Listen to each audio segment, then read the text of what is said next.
hoy lo he titulado Temor de Dios para una vida plena. El texto principal que vamos a trabajar es Éxodo capítulo 20, versículos 18 al 24.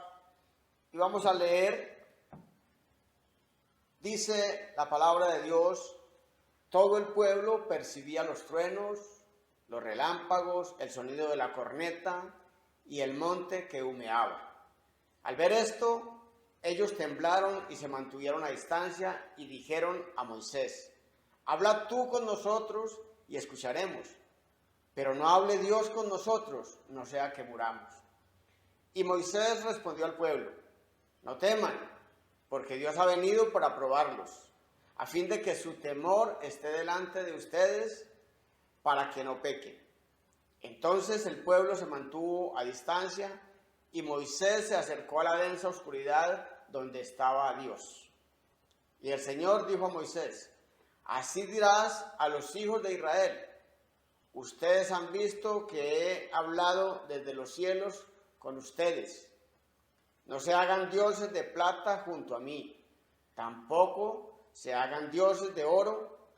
Harás para mí un altar de tierra, y sobre él sacrificarás tus holocaustos y ofrendas de paz, tus ovejas y tus vacas. En cualquier lugar donde yo haga recordar mi nombre, vendré a ti y te bendeciré. Este texto que hemos leído lo encontramos, como ya le dije antes, en el capítulo 20 del libro de Éxodo.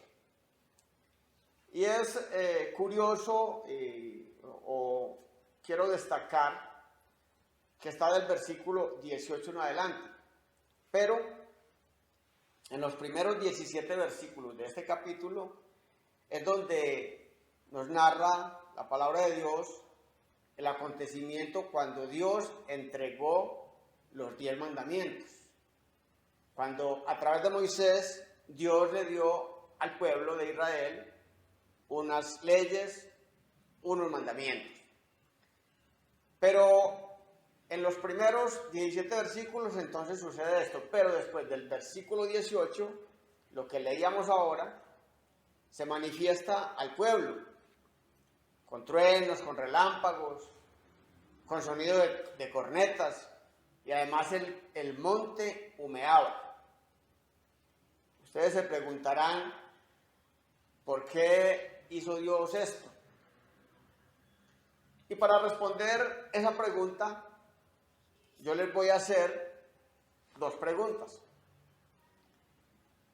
Y la primera pregunta es: ¿qué es lo primero que hay que hacer para establecer el orden en una familia, en una empresa, en una nación? ¿Qué será lo primero que hay que hacer cuando todo está desorganizado, cuando no hay un control? ¿Qué será lo primero que hay que hacer? Déjenme le respondo. Lo primero que hay que hacer es establecer unas normas, establecer unas leyes. Ahora, entonces está muy bien. Lo primero que hay que hacer para traer orden es establecer leyes. Pero ¿será que con establecer las leyes es suficiente? Para que pueda las leyes obrar en la forma que se quiere, tiene que haber un cumplimiento. Porque si se establece una ley, si se establece una norma y no se cumple, de nada nos va a servir. Con el solo hecho de que las normas estén establecidas no es suficiente. Es necesario ¿qué? Cumplirlas. Para que las cosas funcionen, para que todo se organice, es necesario cumplirlas. Ahora, la pregunta es: ¿qué hacer para que las personas cumplan esas normas? Entonces, la respuesta es que hay que establecer unas penas. Unas penas para quienes infrinjan, para quienes no cumplan esas normas, esas leyes. Hay que establecer multas o un castigo, porque de lo contrario la gente no va a acatar las normas. El ser humano se resiste a cumplir normas, a obedecerlas. Y es que por naturaleza el ser humano, el hombre, no le gusta acatar las normas. Y lo podemos ver desde el inicio de la creación. ¿Qué pasó con nuestros primeros padres, Adán y Eva? Dios los puso en un lugar excelente, en el paraíso, Edén. Y les dijo, de todo pueden comer. Y habían frutas en abundancia, había todo lo que ellos quisieran. Pero les dijo, pero este árbol, que es el árbol de la ciencia del bien y del mal, el árbol de la vida, no pueden comer. ¿Y qué fue lo que ellos hicieron? Comieron. Ah, pero es que la serpiente los tentó. Sí, claro, es que tentaciones siempre van a haber. Pero es porque no nos sometemos a las normas. Cuando Dios escogió a Abraham para formar un pueblo,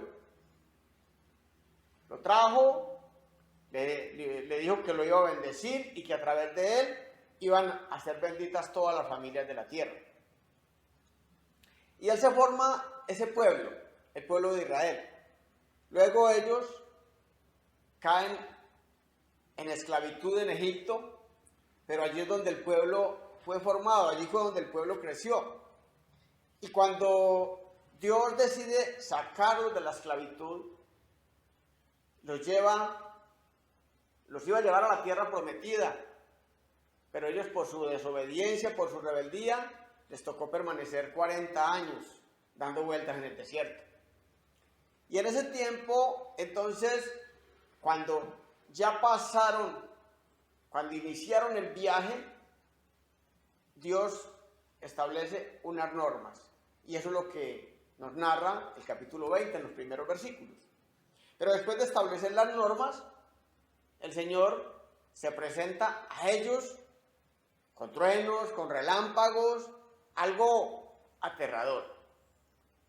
Por eso vemos que ellos dijeron no, le dijeron a Moisés no, vaya, hable usted con él y venga y nos dice qué es lo que tenemos que hacer y nosotros lo vamos a hacer porque nosotros no resistimos volver a hablar con Dios. ¿Y es por qué? Porque era necesario infundirles el temor. El Señor sabía, Él conoce nuestro corazón, sabía que no le íbamos a obedecer así porque así. Entonces, lo que Él hizo fue infundir temor en ellos, para que a través de ese temor ellos le obedecieran. Lo que vamos a ver hoy es lo que nos muestra, lo que nos trae, mejor, los beneficios de temer a Dios. Y vamos a ver 7 beneficios del temor a Dios. Yo lo he organizado en una secuencia. Quizá usted puede decir, no, ese orden no es el adecuado. Pero son 7 beneficios. 7 beneficios del temor de Dios. Y el primero de esos beneficios es la sabiduría.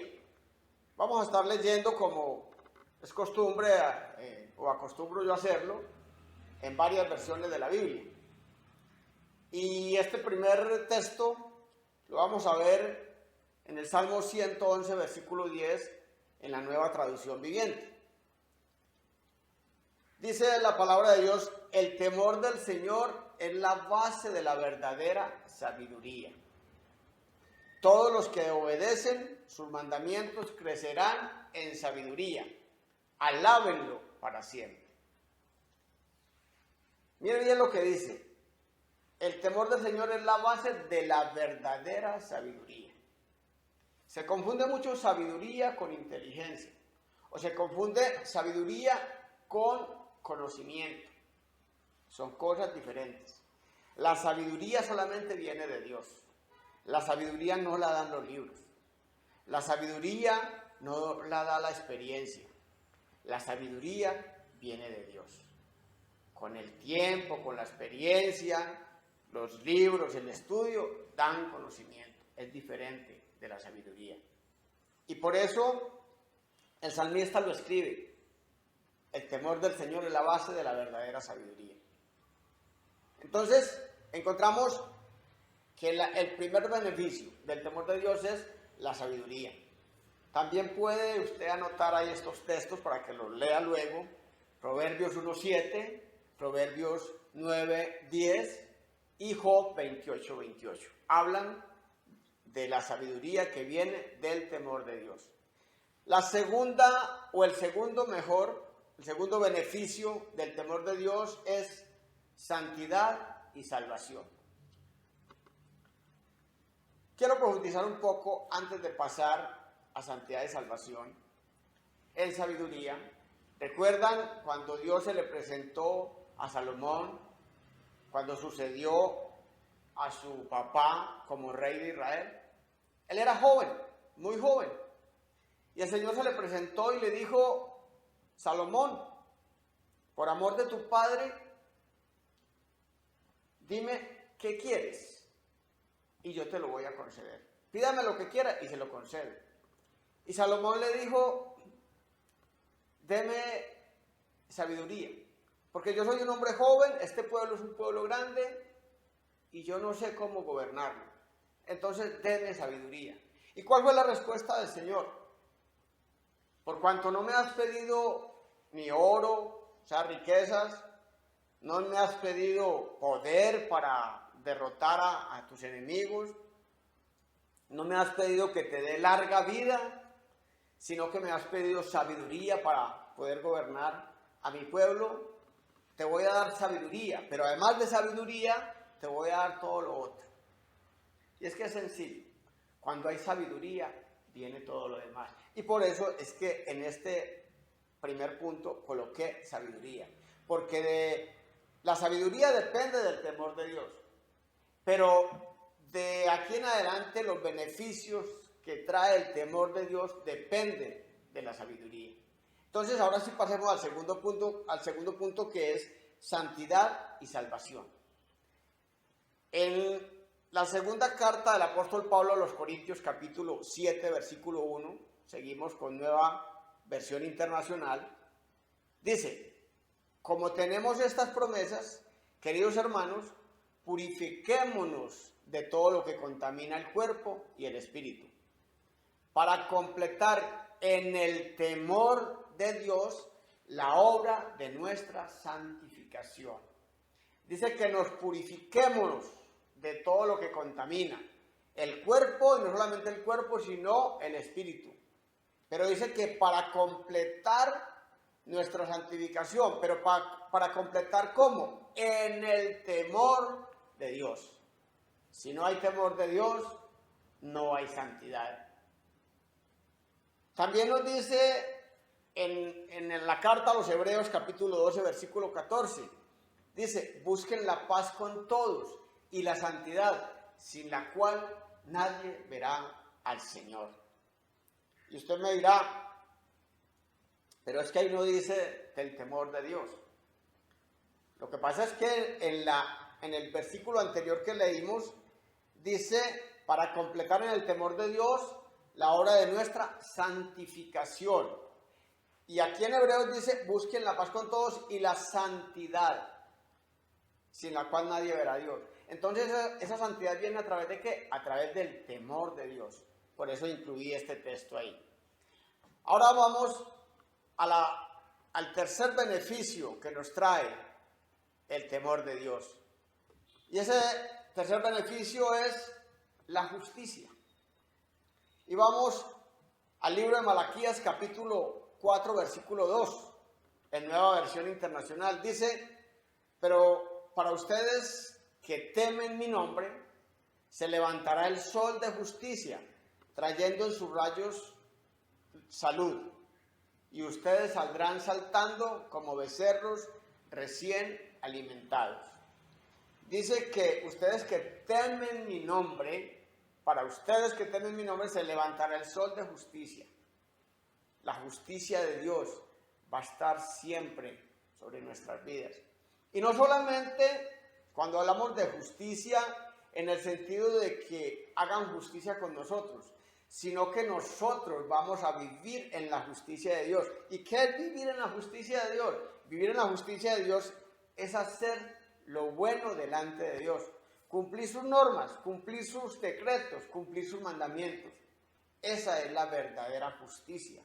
Y por eso nos decía Malaquías, el profeta Malaquías, que para nosotros que tememos al nombre de Dios, se levantará el sol de justicia.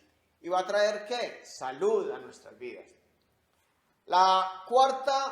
El cuarto beneficio que trae el temor de Dios es protección y provisión.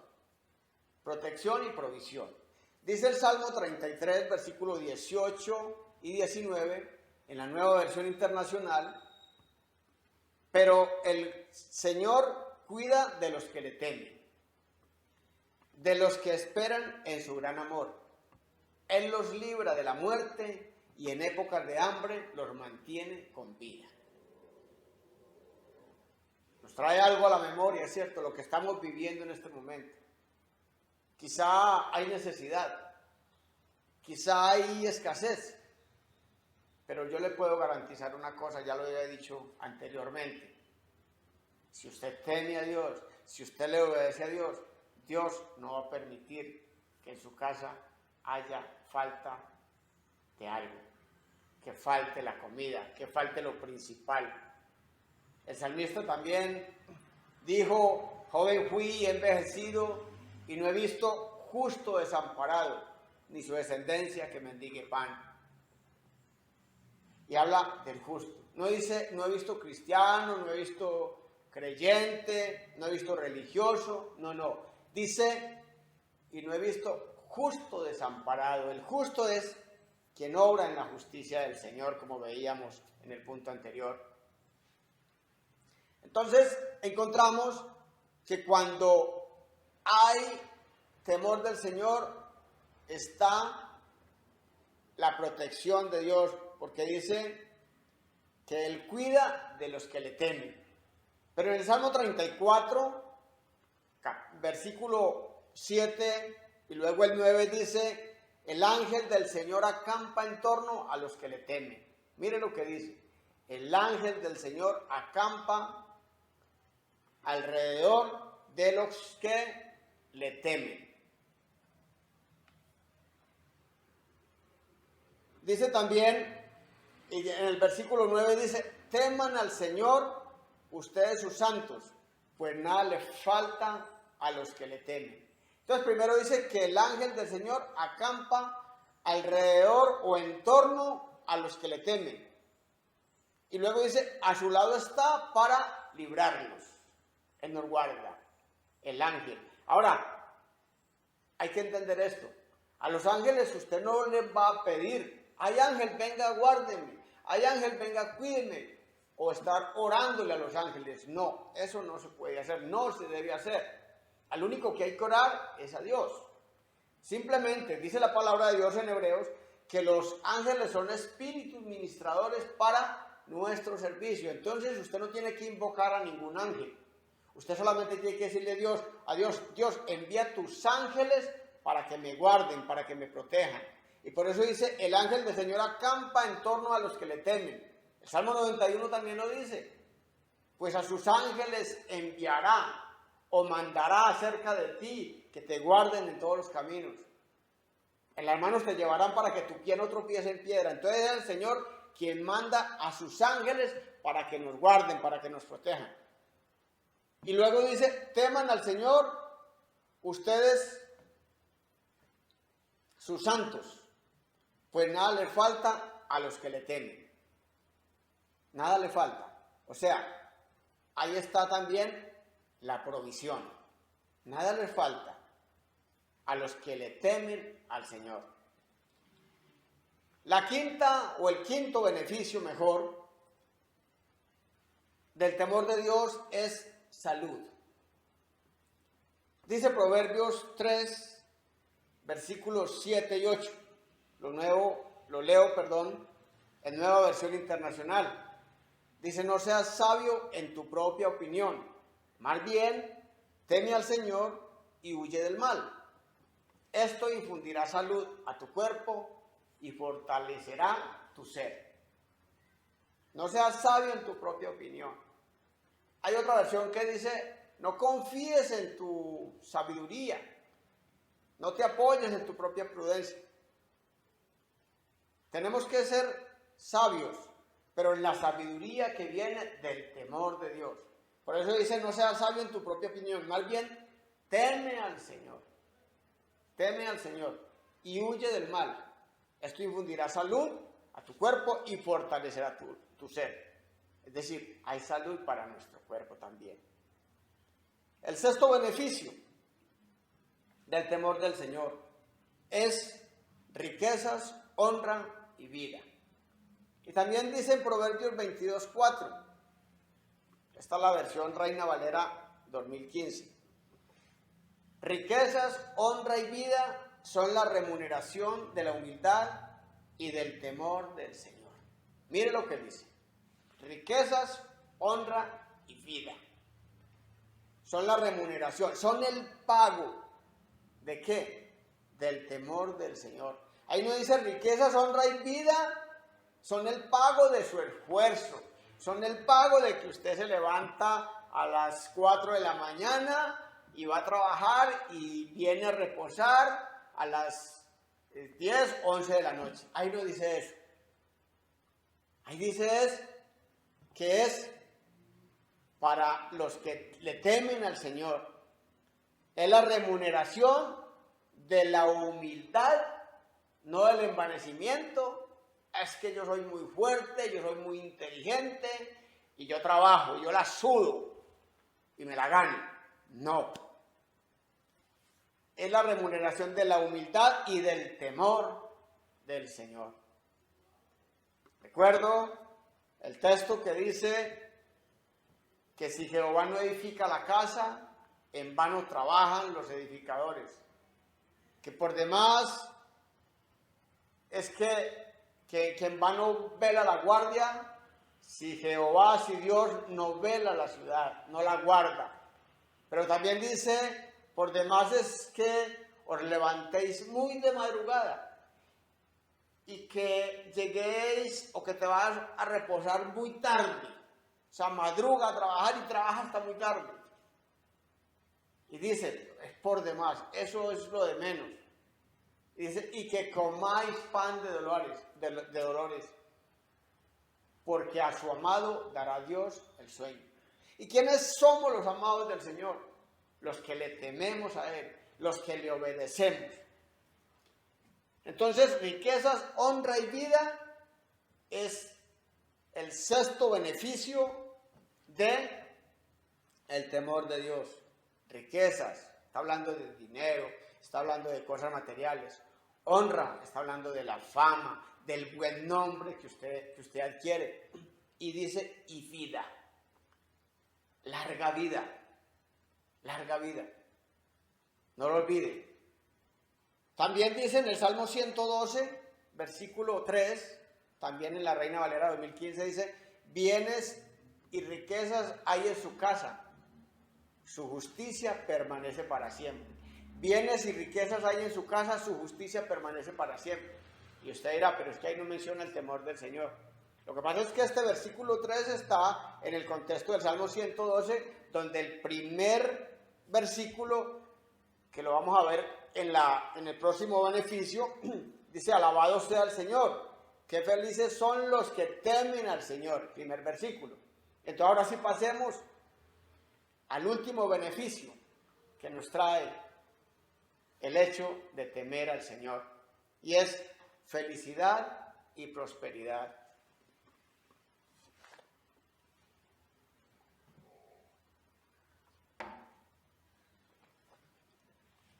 Entonces dice en el versículo 1 del Salmo 112, alabado sea el Señor. Qué felices son los que temen al Señor y se deleitan en obedecer sus mandatos. Pero también dice en el Salmo 128, versículos 1 al 4, leo en Nueva Traducción Viviente: qué feliz es el que teme al Señor, todo el que sigue sus caminos. Gozarás del fruto de tu trabajo. Qué feliz y próspero serás. Tu esposa será como una vid fructífera, floreciente en el hogar. Tus hijos serán como vigorosos retoños de olivo alrededor de tu mesa.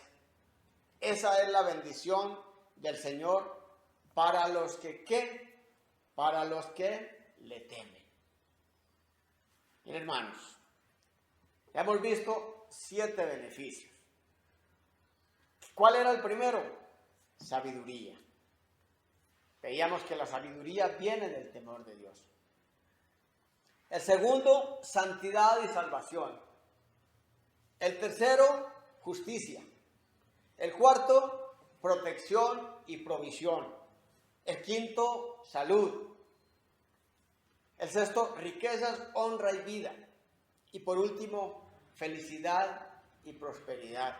Yo le pregunto, ¿qué más necesita usted?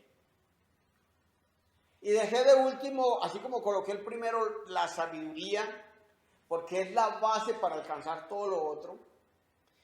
Dejé de último felicidad y prosperidad, porque solamente se llega a esa felicidad y prosperidad cuando primeramente se le teme a Dios y se adquiere sabiduría.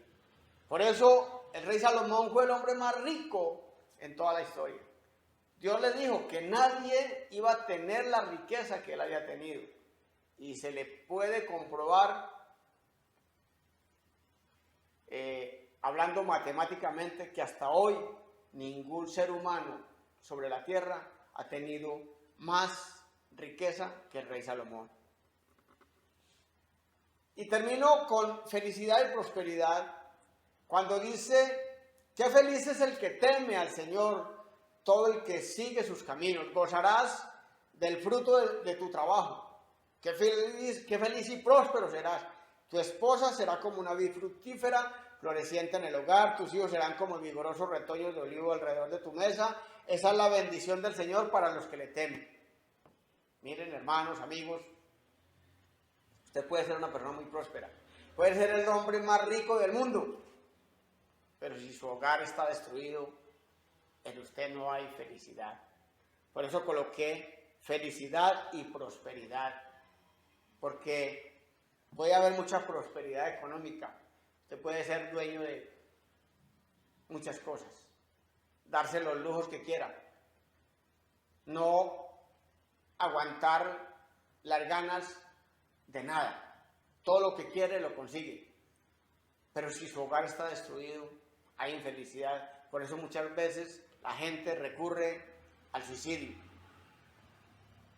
Y ya para que terminemos esta enseñanza, yo quiero que vamos nuevamente al Antiguo Testamento. Vamos al libro de Deuteronomio, capítulo 5. En el libro de Deuteronomio, capítulo 5, se vuelve a narrar o se vuelven a enumerar los 10 mandamientos. ¿Y por qué? Te dirá, ¿por qué repiten en la Biblia estas cosas?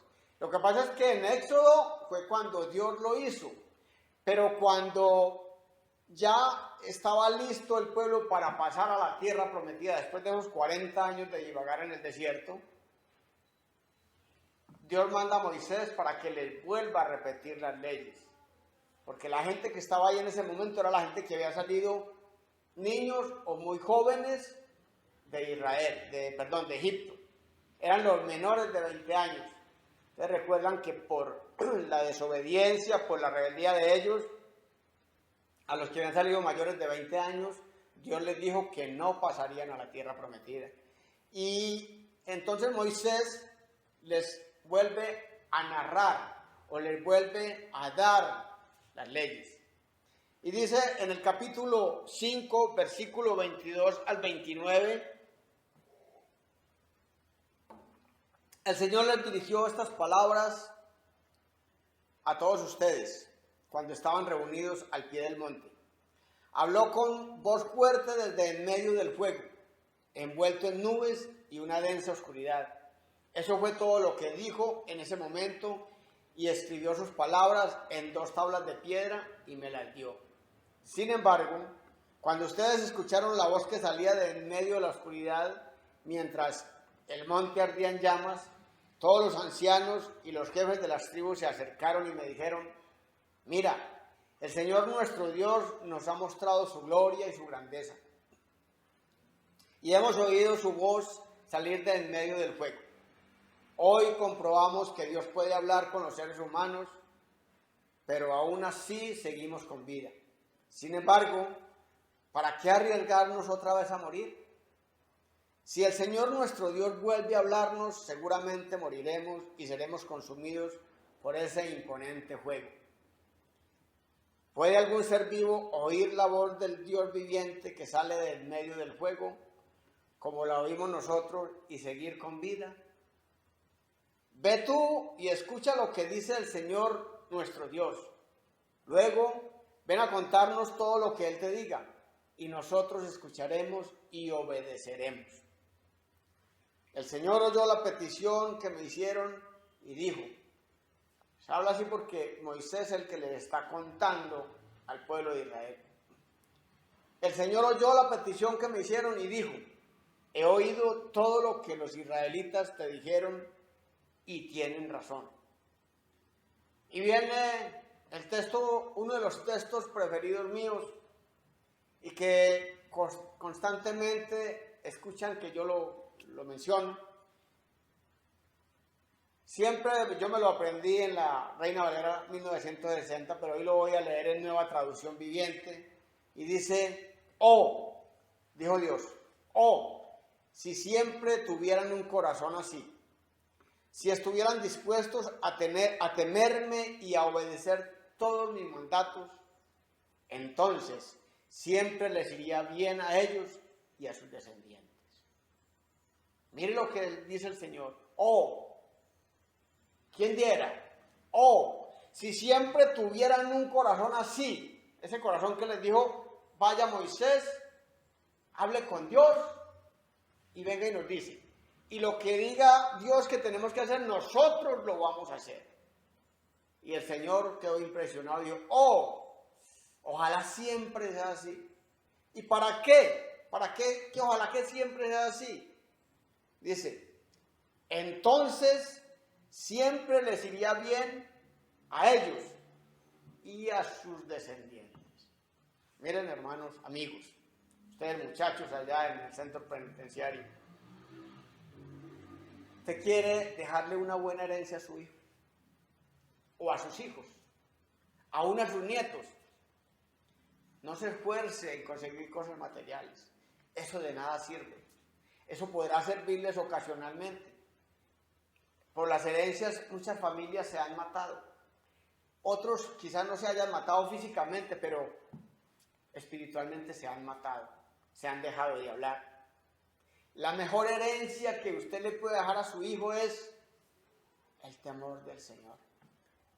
Que le tema al Señor para que le obedezca a Dios. Y entonces se va a cumplir esta promesa hermosa que nos da el Señor. Cuando dice, si estuvieran dispuestos a temerme y a obedecer todos los días, todos mis mandamientos, para que a ellos y a sus hijos les vaya bien para siempre. Hermosa esta palabra, hermosa esta promesa, ¿verdad? Entonces, tomemos hoy la decisión de temer a Dios y así obedecerle y obtener todos los beneficios. No olvide, el primer beneficio es la sabiduría, pero viene del temor de Dios. Y de esa sabiduría que trae el temor de Dios se van a desarrollar todos los otros beneficios, culminando en una felicidad y prosperidad. ¿Qué más le pide a la vida? ¿Qué más le pide a Dios? Es todo lo que necesitamos. Pero cuando dice, para que a ellos y a sus hijos les vaya bien para siempre, está hablando no solamente de la vida terrenal, está hablando de una eternidad en el cielo, de una eternidad con Cristo, de una eternidad en ese paraíso que nadie puede describir, como lo dijo el apóstol Pablo, cosa que ojo no vio, ni oído yo, ni se lo ha imaginado ningún hombre, son las que Dios tiene preparadas para nosotros. Amado hermano, amado amigo, este amigo que está allí en el centro penitenciario de Jericó, hoy es el día de volvernos a Dios, de creer en su palabra, obedecer su palabra, pero para eso necesitamos el temor de Dios. Vamos a orar, vamos a orar. Yo le invito a que incline su rostro. Si usted hasta hoy ha sido desobediente a la palabra del Señor, dígale al Señor hoy: Señor, yo quiero obedecerte, pero me es difícil hacerlo, porque no me gusta acatar normas. He querido ser una persona independiente. He querido ser una persona que se gobierna a sí mismo. No me gusta aceptar las normas. Pero dígale al Señor hoy: Señor, yo me arrepiento de todo esto. Yo reconozco que he sido pecador, que he sido desobediente. Pero yo te pido, Dios, que hoy sanen mi vida. Que me dé, Señor, esa sabiduría. Pero que sea tu Espíritu Santo trayendo tu temor a mi vida, para que yo pueda adquirir esa sabiduría que solo viene de ti. No es el conocimiento, es tu sabiduría, Señor. Dile al Señor en este día: Señor, recíbeme como tu hijo. Yo abro las puertas de mi corazón, yo abro las puertas de mi vida, para que tú entres y mores en mí y hagas de mí esa persona que tú quieres que yo sea. Señor, yo te reconozco como mi Salvador, como el Redentor de mi vida. Creo que Jesucristo murió, pero que tú lo resucitaste para darme vida eterna juntamente con Él. Hoy te doy muchas gracias, Señor, en el nombre de Jesús.